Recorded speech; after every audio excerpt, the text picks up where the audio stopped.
Hello and welcome to my show. Let's talk about money.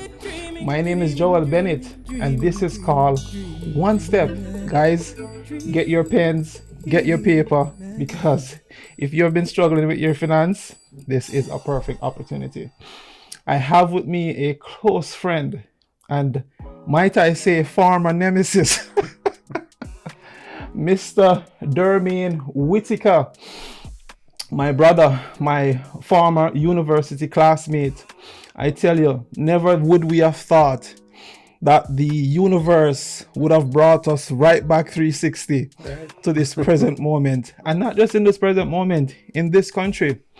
But what I can assure you of, guys, I have with me a absolutely intelligent individual, smart man, and I'm not joking. Not trying to yank his chain or blow his trumpet too much, but he knows that what I'm saying is factual. This guy has a good head, and I think we are somewhat like-minded. I know we're somewhat like-minded. That's probably why the universe would have us, or God would have us. Let me just stop talking about universe. God would have us in the same environment, doing something great, because personally, I believe that we are doing something absolutely awesome. Indeed. Mr. Whitaker, Yes, sir. how are you, man? Move it to your bad. Yes, man. How are you doing, man? I'm doing excellent. Yeah. It's a pleasure to be able to share this moment with you. But of course, we go back afar, and I'm really grateful, that we have lived, to experience this moment. I'm thankful too. Yes. Totally thankful. How was the drive coming here? Because I know you're coming from the other part of the city. It was just across the street, man. Maybe 25 or so minutes drive. So it was. You don't think that's long? No, not at all. No? No. Well, I know when I have to drive to the south side with all that traffic, I quinge in my car seat because I know how the driving can be. Yes. But nevertheless, let's rock and roll here, Dermine. Yes. Tell my audience who you are, my brother. Okay. Well, thanks for the opportunity. I see myself as a very genuine and authentic individual. I grew up in Jamaica, in a very humble setting. Was born in Mount Salem, grew up in Rose Heights, Montego Bay. Country boy. Yes, very family oriented. I have a couple siblings and all of that. Just to make the storyline a little bit shorter. Don't worry about the shortness, man. Listen, we're here to talk. We're here to let people know who we are. Yes, yes. Talk to people, man. Let them know. So, There's no shortcut here, yes. my brother. Just another yard man, so to speak. I went into education. So that's what I did prior to coming to Canada. Taught for a couple years. We went to school together. That was awesome. Came to Canada on the international student program. A lot of people, a lot of your audience may be able to relate with that. Oh, yes. So that was quite a journey. I got married just about 7 days prior to coming to Canada. Shout out to Mrs. Whitaker. Shout out to wifey. We work together and make life happen. Now we have two beautiful kids. My daughter just turned 6, and my son is going to be 2 in November. Congrats, man. We are blessed. We're definitely blessed. God is good. God is good. Yes. So I'm not trying to be all too personal. Was that a COVID baby, right? Well, babies were being born before COVID, and so I don't know anything about the specific description of babies born in COVID. Okay, sir. Babies are always been born. My apologies, Mrs. Whitaker. I'm a probate here. So, okay, the financial industry, Dermine. Walk us through that journey. How did you get there? Yes, that's a very good question, Joel. So as I said, I come from a very technical background. I was a teacher, but I was a vocational teacher, just like yourself. The finance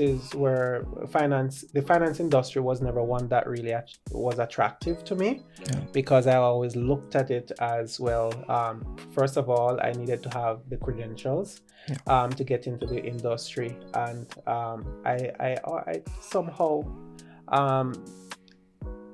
always despised the desk job, Yeah. Same here, man. Same always here. wanted to be in the field and stuff like that. Yeah. But I came to Canada and I realized that how the economy operates, there's a lot of volatility with work.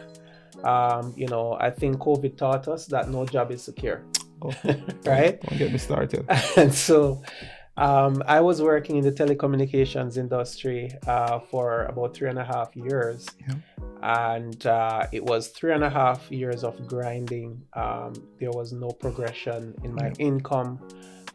There were no promotional opportunities, and there was just no future. Yeah. When COVID happened, it was like it was like the needle that broke the camel's back, because things got definitely more challenging. I decided that I didn't want to do it anymore. Yeah. What I did not know is what was going to be my next move. And my wife and I, we spoke about things. We looked at a couple of ideas. A lot of what we looked on required quite a bit of capital. Yeah. And during that same year in May, somebody reached out to us and was really to my wife, and I was just kind of invited on the spot to just sit in and just listening on the meeting. And I really liked what I heard.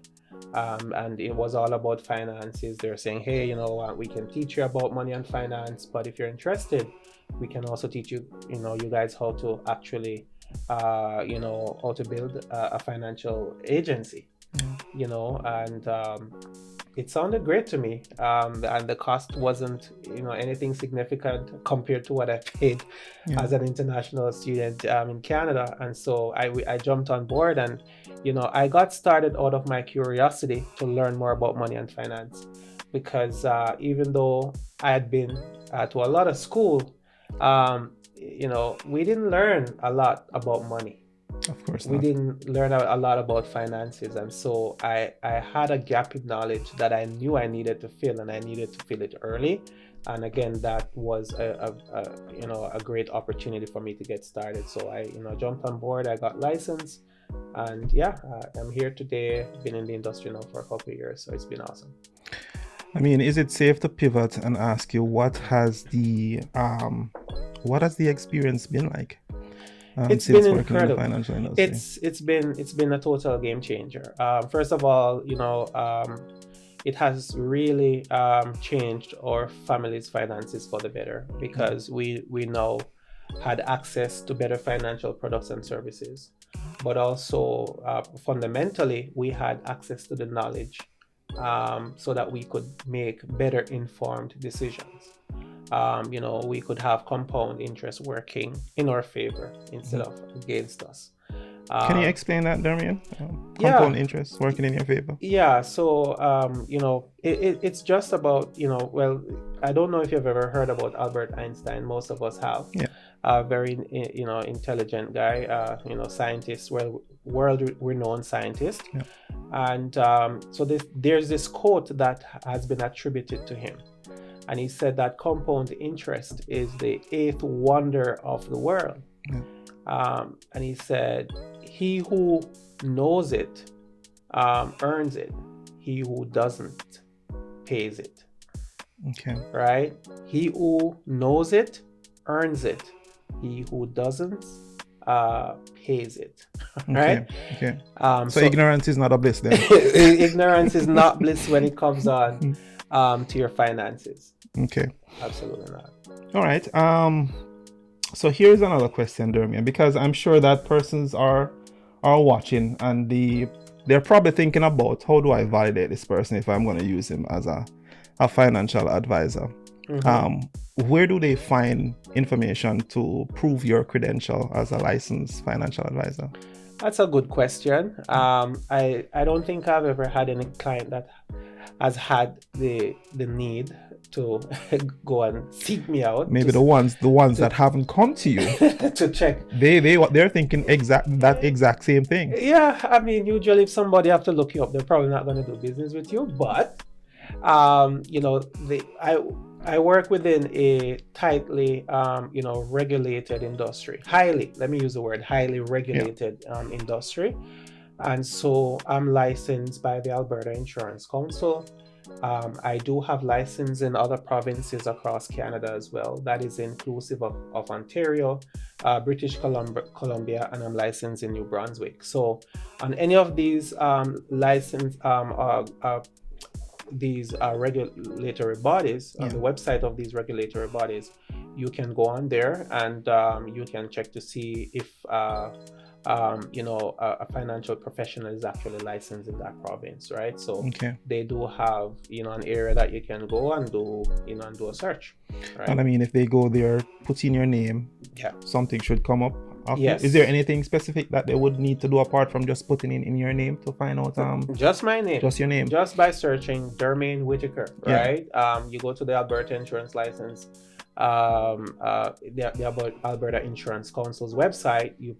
You search for Dermaine as an agent in the province. Yeah. I should populate with my license number and everything like that. Okay. So Again, it's pretty transparent. Yeah. Again, because the financial industry is highly regulated here in Canada.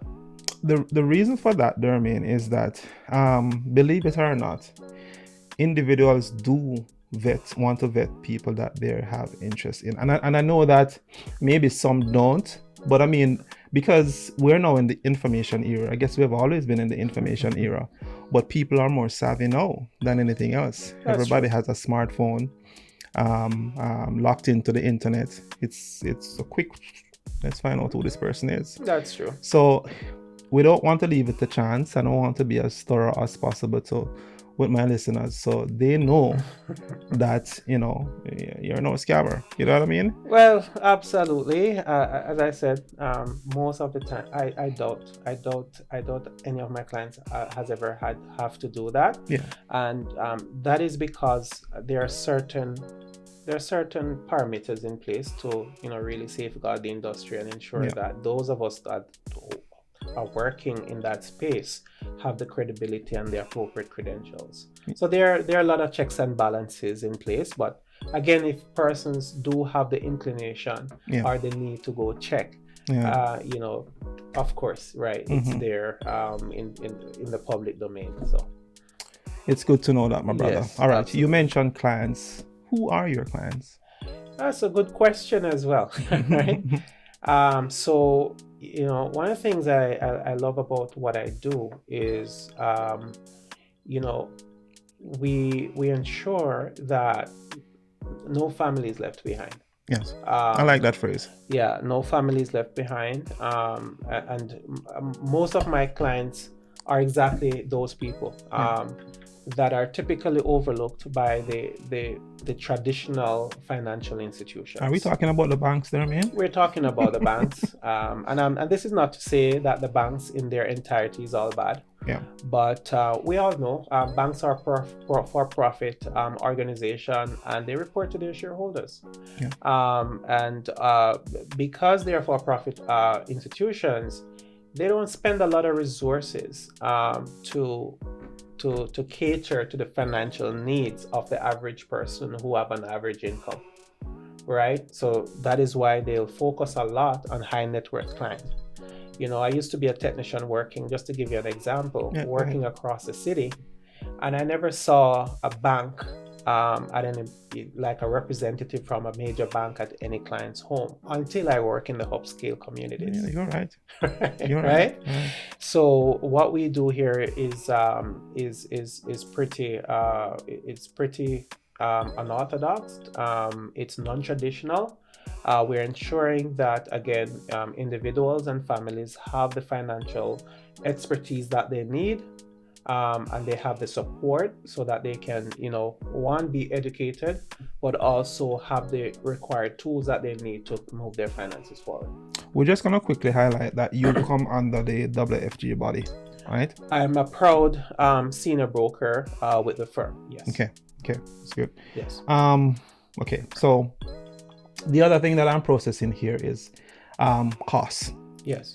And let's say I'm a potential client. What's the overall cost? What is involved? What am I going to pay to use you as my financial advisor. Is that something that you want to share with us? Absolutely. I'm more than happy to share that there is zero cost associated with my clients utilizing my services. Yeah, for free? Is that what you're trying to say? That's How are you compensating, man? No? Yeah, to say I'm for free would be a misrepresentation He's free. of some sort. How are you compensated? But yeah, that's a good question, Joel. So we are compensated. So our company is a financial brokerage company. All right. So think of a company like Amazon. All right. Yeah. Amazon has several different merchants that operate a business on their platform. And when they do sell a product, Amazon typically would receive those proceeds, and then they will pay the merchants whatever portion is due to them based on their contractual agreement. So our company is like the Amazon of the financial industry. We are the biggest financial brokerage firm in Canada, and we actually partner with the top financial companies across the country as well. So some of the top banks, again, that's why I said banks are not all bad. There are certain things that they do very well. But we also partner with some of the top investment firms, the top insurance companies. So how it works is, when I sit with a family or with a client to help them move their finances forward, we will decide on what companies we need to use to provide the services that they need, and then these companies in turn will compensate us for the time spent with the client, the services rendered. Makes sense. Can you highlight some of those institutions that you're partnered with? I mean, if there's some issue that you don't have to, but I'd rather not go there per se. I mean, if persons want details, then they can always reach out to me, and we can sit down and give them a more detailed overview. But it's a lot of different institutions. We operate as a company right across North America. So we are the largest brokerage firm in Canada, and we are growing quite rapidly in the US as well, right? So we are very big across the North American space, and we work with I think northwards of 60 different companies. 60 different banking institutions? Not just banking institutions, but financial institutions. So we cover the three major industries: the banking industry, the investment industry, and we also cover the insurance industry. All right, let's see if we can break this down a little bit more. What are some of the services that you provide your clients? That's a good question as well. So we're like a one-stop shop. So like a SoFi? Shout out to SoFi Bank. Right. So through our brokerage company, we are able to help clients if they're looking to purchase a home. We have an amazing market referral program, so we can negotiate the rates for the clients, get them better rates. We are also able to help with helping people's money working harder for them, right? So that they can get to their retirement goals and dreams a lot sooner, or whatever other financial goals and needs they have. Maybe it's not to retire right away here, but maybe it's to purchase their first home, maybe towards some other major financial milestone, right? So we work with some of the top investment firms in Canada, and also some of the top insurance companies as well, right? So I'm tempted to ask you the investment journey. Yes.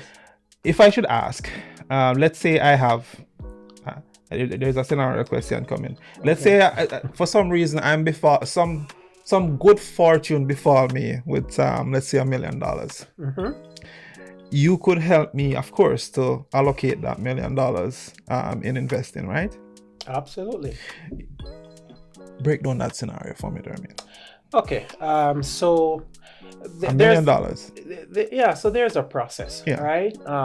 You come in contact with this money, and essentially you want this money to start working for you, right? So while I'm sleeping. While you're sleeping, absolutely. So what we would do initially is have a sit down together, and primarily my goal is to find out what are Joel's goals for this money, right? Yeah. Are you planning on using this money anytime in the near future? I want to lock it away for the next 10 to 20 years. Right. So that's good, right? Yeah. So we call that your investment time horizon. Yeah. That means we have more time in the game, in the investment game, right? Okay. So once we are able to solidify certain things, of course we have to ask you a couple of different questions. Mr. Bennett, what is your risk tolerance like? Yeah. Usually I'm educating my clients Yeah. about what even that means, Yeah. because the moment people talk about investment and risk, they think risk is losing money, and risk is not necessarily propensity, or whether it doesn't indicate that somebody's going to lose. It's just a word to describe your tolerance of withstanding the ups and downs of the investment market. You mean like watching the stock market go up and just drop down immediately, and then you start to panic and all those stuff? Right. So a lot of people they make a lot of panic decisions. So people panic buy and people panic sell. Of course. Right. And obviously when you're putting your money away to work for you, one of the key things that most people lack is discipline. The market dropped, for example, last year, and the market is dropping right now. Right. I didn't have any client that reached out to me to withdraw their funds because I spend enough time to really educate them to say, hey, Mr. Bennett, at some point during our investment journey, there's going to be a little bit of a volatility. Yeah. And you are supposed to expect that, and I want you to understand it's a natural phenomenon when you're investing for the long term, right? So that's kind of what the journey is like. Eventually, we're able to sit down together, look at a couple different funds, and make some decisions from there. And we can decide to review it every 6 months, up to a year.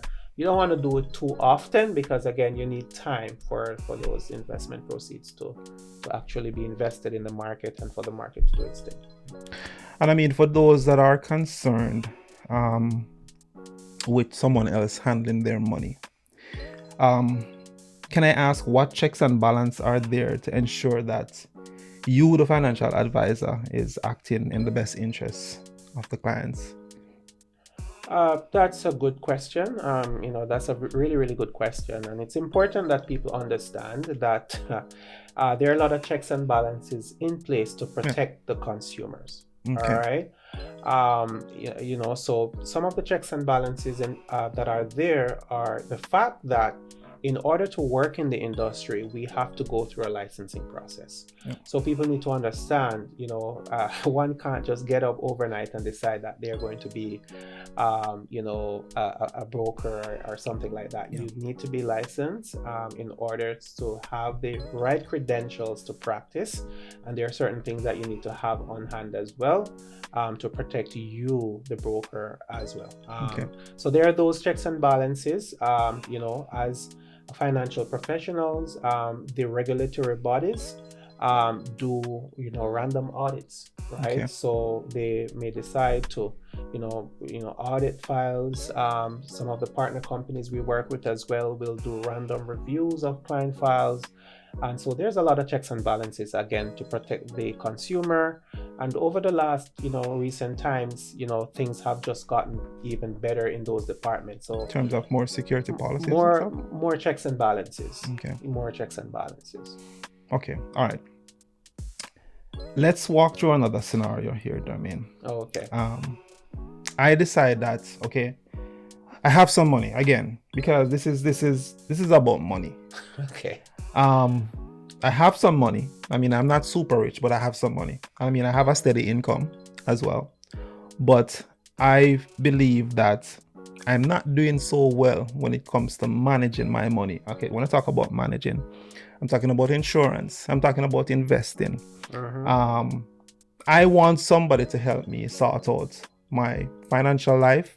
I want to tell you how much money I have, and I want to see how best you can help me to do better, because I believe that managing money is one of the biggest struggles that people have. Okay.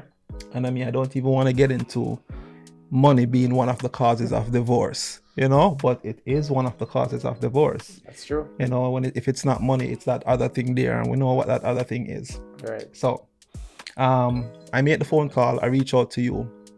How would you walk me through getting my life together, my financial life together? That is, like, what does that scenario looks like? Yes, that's a good question, and pretty much I'm doing this routinely with all my clients, right? So, and something that I'm very, very proud of, in terms of how we operate as an organization.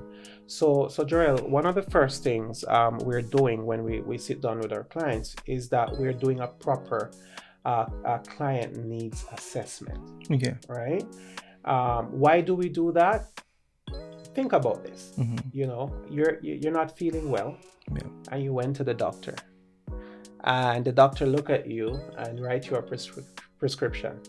Are you feeling that? Without running the test to find out what's wrong with it? Right? How ridiculous would that seem? Unless it's right? the Mary J that is right? planning to get me a card for. I do not support smoking Mary J. This is just for fun, okay? Yeah.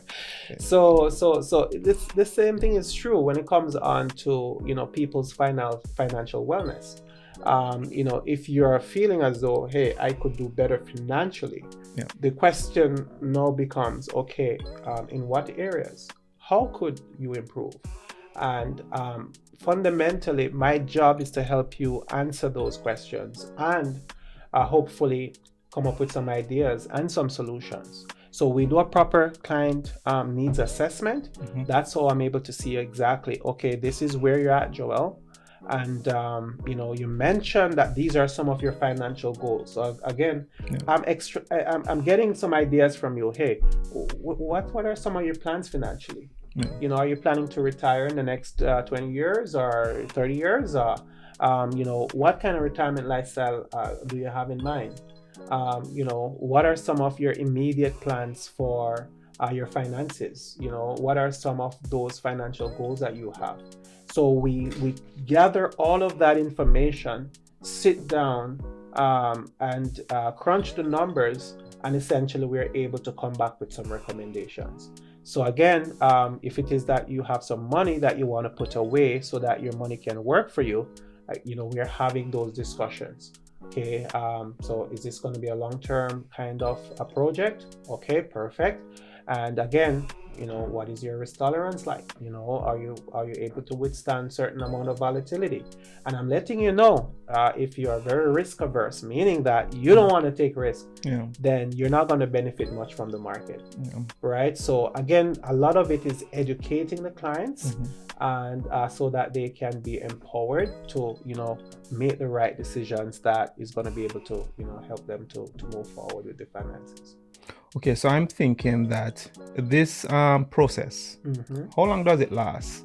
Like, so what I mean by that is, how often will we meet, talk about this? And I mean, I'm kind of might be a little bit pushy, but I want to know, okay, we start talking today.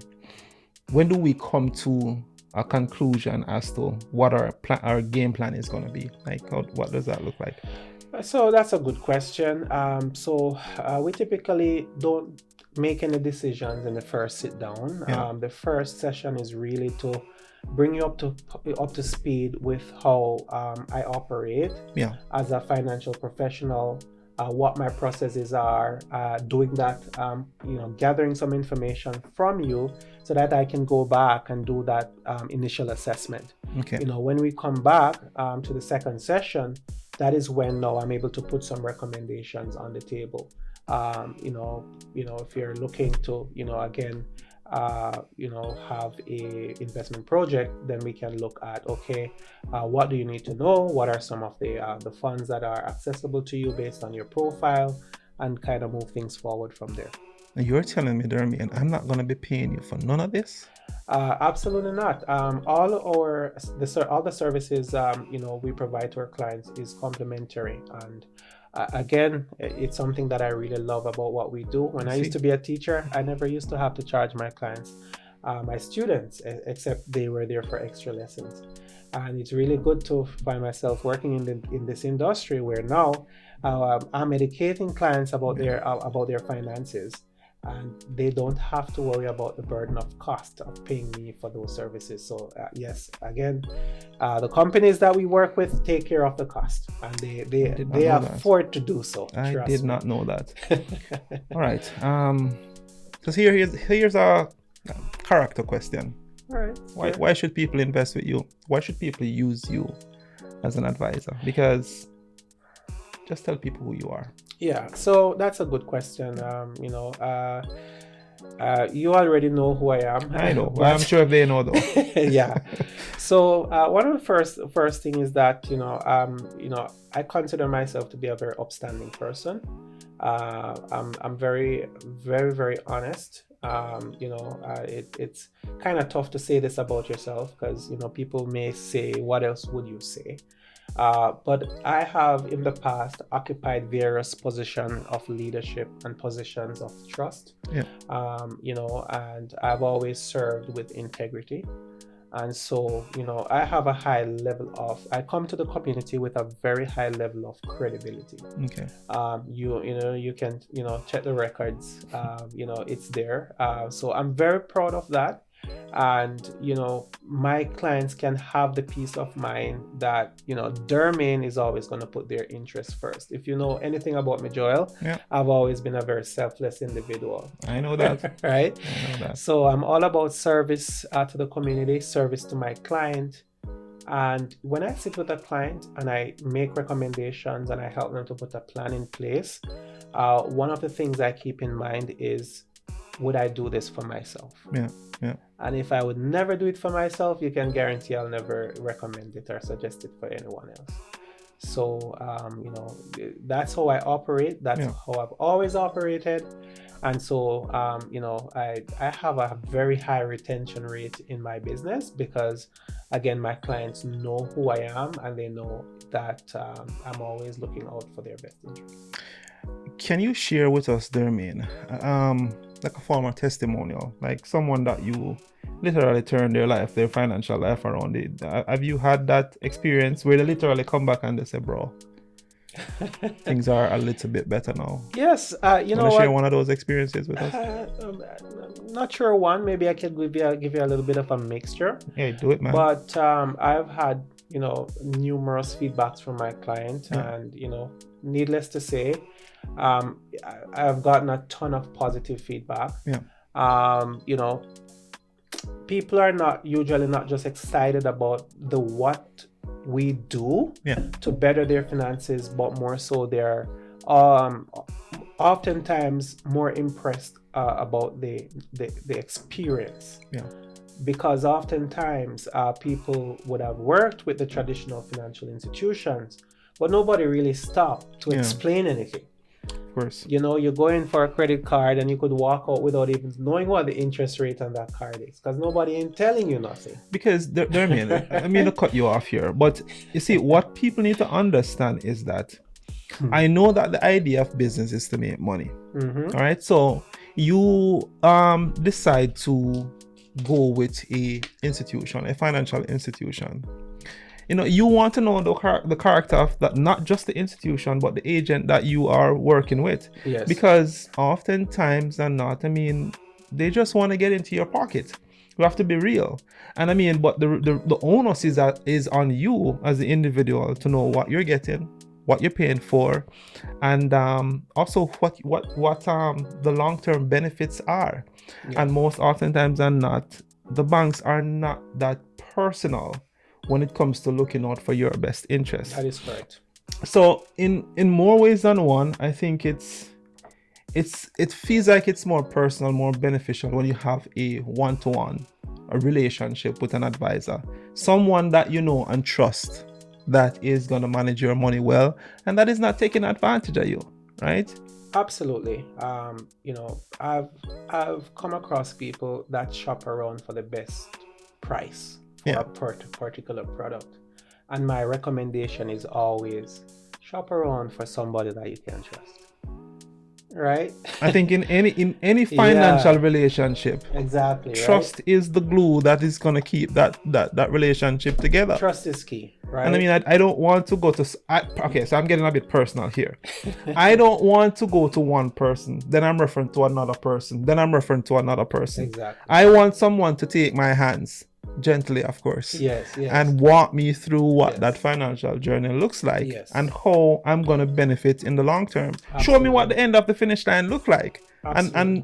and what how it's going to improve my life. Absolutely. So I'm just saying, I feel like it's more personable when you have someone that you know you are going to be in a relationship with for the next 10, 20 years. It absolutely is. And when you're going to leave, tell me who the successor is going to be. I need all those stuff. There are systems in place to take care of that, I can assure you. And, there's no shortage of people within our organization that have the competency, and they're very like-minded, they're very personable, they're very selfless. In terms of who they are, right? And they want to serve, right? So there'll always be somebody to pick up tabs, but of course, in my prime, I got a lot of years to go. So let's go. I mean, if you're out there and you're looking for a trusted financial professional really to help you on that journey, somebody that is patient enough, that will work with you, that will spend the time to educate you about what you need to know so you can make the right decisions going forward. I'm an excellent person to talk to, and so again, you asked me about testimonials, and I'd say again, my clients more so appreciate the experience because we spend the time to know who they are. We spend the time to know what their goals are, and we spend the time to educate them. And that is something that has been lacking for a very, very long time. I mean, we have been saying it, nobody's teaching us. People complain all the time. Nobody's teaching us about anything concerning money. All they're telling us is to go to school and to go to work. You know what I mean? So I'm happy to be associated with an industry that provides me the platform and the means and the resources to really make a difference in the community. And I think, Joel, that if I can help my community to grow and to get better, I can do a lot through the industry that I'm in. Because I believe that the way forward in terms of building our community is through financial literacy and education. And just imagine, if you become financially empowered and financially literate, are you passing that knowledge on to your kids? I better. Right. Because and does it become a legacy eventually? You know what I mean? The whole purpose of having you here is to change the game, because generational wealth is what we don't have. Well, most of us, that is, when it comes to the black race. Right. We're not educated in that department. Right. And because it was never something that was taught, our parents didn't know. So how can they teach us what they don't know? That is correct. But I surely do appreciate that you have taken this path. And to me, it seemed like you're doing a pretty good job at it too as well. I'm certainly doing my best, and we're trying to get better every day. For sure. So again, proud of the work we're doing, and we're just looking to do more of it as much as possible. All right. So I know that there isn't a shortage of the need for what it is that we do. Okay. All right. So how do we are you on any social media platform? Like, how do people follow you? To just see your progress and maybe reach out one day when they finally decide they're brave enough to change their financial life? That's a good question. I'm not a heavy social media user, but I do have a couple of platforms. You need to change that, Bridget. I probably do. That's literally where the whole world is going. That's true. If you're not there in that sharp suit, well, shaved and tucked and everything. So I'm there to some degree. So where are you? People can find me on LinkedIn, Yeah. Dermain Whitaker. I'm a very easy find. Yeah. I do share, a lot of educational material there with my audience. Okay. I have an Instagram. I wouldn't say it's necessarily a professional Instagram, but if persons want to connect just to, learn more about who Dermain is, Yeah. then they can find me on Instagram. They can find me on Facebook. Again, I just go by Dermain Whitaker. No fancy hanger or anything like that. You probably need to get some fancy hangers. The time probably will come for that, but most of my business is not necessarily built, in the social media space. So you watch and see, that's where it's gonna move to. well, yeah, we'll get there for sure. Okay, Dermain, before we go, do you have any financial wisdom you want to leave with us, with my audience, before you go? Absolutely. Talk to us. So, what I'd encourage persons to do is to be very proactive when it comes onto your finances. One of the things I have come to recognize is people procrastinate a lot. The killer of time. Right? You need to do some investment, but a year passes, 2 year passes, and you never do. You should start that RSP, you should start that tax-free savings, you never do. You should implement some savings for the kids' education, but they're 5 years old and it's still not done, right? People procrastinate a lot with their finances. And so one of my primary recommendation and suggestion is try and find a trusted advisor within your area. We have one right here on the show. We have one right here. As I said, I'm licensed, for 4 provinces in Canada, and we're looking to expand that. So if there are opportunities where people are within a province where I'm not yet licensed, we can make arrangements. It doesn't take a long time to get licensed there. But, again, my primary recommendation is find a trusted advisor, somebody that you can trust, somebody of high integrity, somebody that has the competency and they have access to the financial industry, not just a bank, guys. Yeah. If somebody is working at a bank, they can only provide you with the solutions at that particular institution. That is so true. But if somebody is working within the brokerage the brokerage space like myself, then I have access to scores and scores of different companies. So what that means is that we can leverage the industry on your behalf. What that means, you're getting the best quality services that are available at some of the most competitive prices. And at the end of the day, again, you want to ensure that you're working with somebody that is credible, somebody that you can trust, and somebody that can help to keep you accountable on your financial journey. The show is called One Step. This is going to be an environment that is filled with gems, filled with all the resources that you need to improve your life, to make some change. This is just the beginning. I mean, Dermain I brought him on to give you guys a taste as to what is to come, because this is not the last time you're going to be seeing Dermain here. I just wanted to introduce the man and talk about money, but we haven't yet broken down as to some of the areas, the ways, the means. Yes. This is just a taste. Yes. Guys, hit the like, share, subscribe. There's a whole lot more to come. Right. We thank Dermain Whitaker for dropping by, just introducing himself and telling you what he does. Yes. But we haven't gotten into it yet. So guys, thank you. Stay tuned. Have a good day, guys. Take care and bye. Love, man, and peace. Respect, brother. Respect. You're good. Good. How hard was that? Oh, not hard at all.